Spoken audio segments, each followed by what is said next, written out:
Power does not always announce itself with force or violence. Sometimes it moves quietly, behind closed doors, through decisions that look procedural on paper but feel explosive in reality.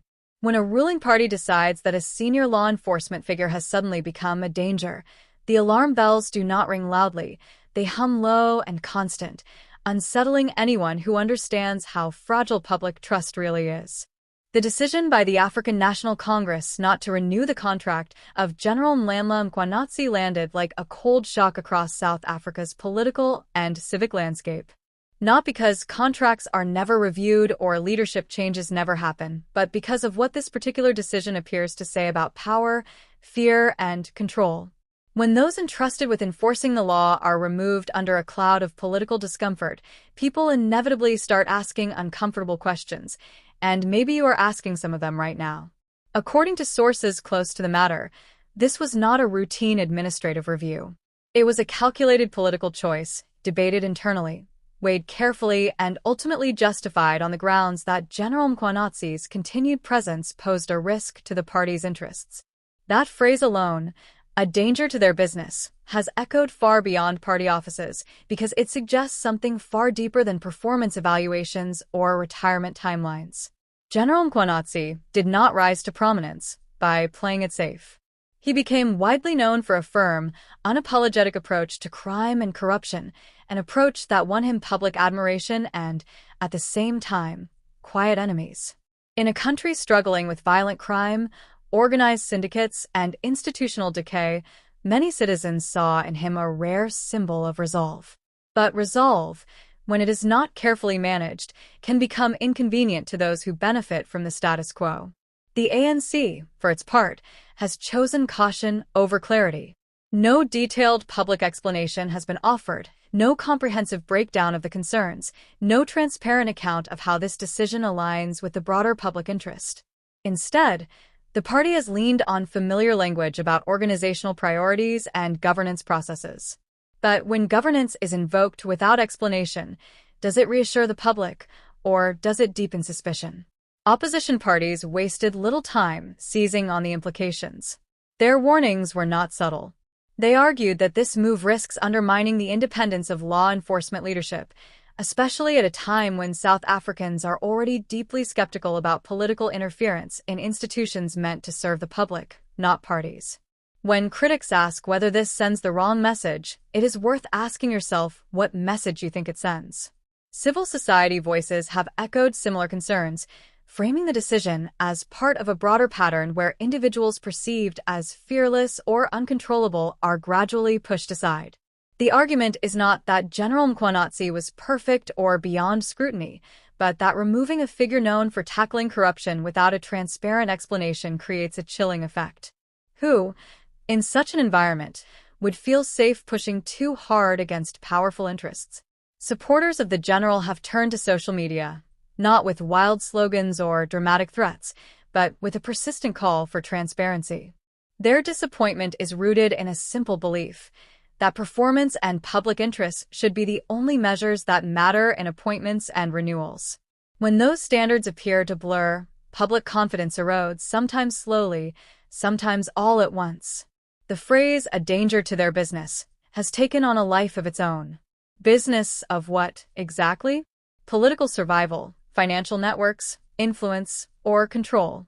The lack of clarity allows speculation to flourish, and speculation thrives in silence. Do you think this could have been avoided with a more open explanation, or was silence part of the strategy from the beginning? South Africa's history makes these questions unavoidable. The country has seen how political interference can hollow out institutions from the inside, leaving behind structures that look functional but fail the people they are meant to protect. Every controversial removal, every unexplained decision, adds another layer to a narrative many citizens are tired of hearing, but unable to ignore. What makes this moment particularly sensitive is timing. Crime remains a daily reality for millions of South Africans. Communities want effective policing, not political chess games. When leadership changes appear disconnected from public safety outcomes, frustration grows, and that frustration does not disappear quietly. The ANC's defenders argue that no individual is bigger than the organization, that leadership renewal is normal, and that internal decisions should not be sensationalized. On the surface, that argument sounds reasonable, but context matters. In a climate of low trust, even reasonable explanations require evidence, and even routine decisions require transparency. This is not just about one general or one contract. It is about the signal being sent to every senior official watching closely. The signal about how far one can go in confronting corruption before becoming politically inconvenient. The signal about whether independence is genuinely valued or merely tolerated when it aligns with party comfort. Questions about succession now loom large. Who will replace General Mkhwanazi, and what qualities will that person be chosen for? Will the next leader be equally uncompromising, or more predictable, more manageable? And should the public have confidence that the process will prioritize safety and accountability over loyalty? The governing party may believe this issue will fade with time, replaced by the next controversy, the next headline. But decisions like this have a way of lingering, resurfacing whenever another corruption scandal breaks or another crime statistic shocks the nation. Memory, especially political memory, is stubborn. For many citizens, the deeper worry is not whether General Mkhwanazi deserved renewal or not, but whether the systems meant to protect the public are slowly being reshaped to protect power instead.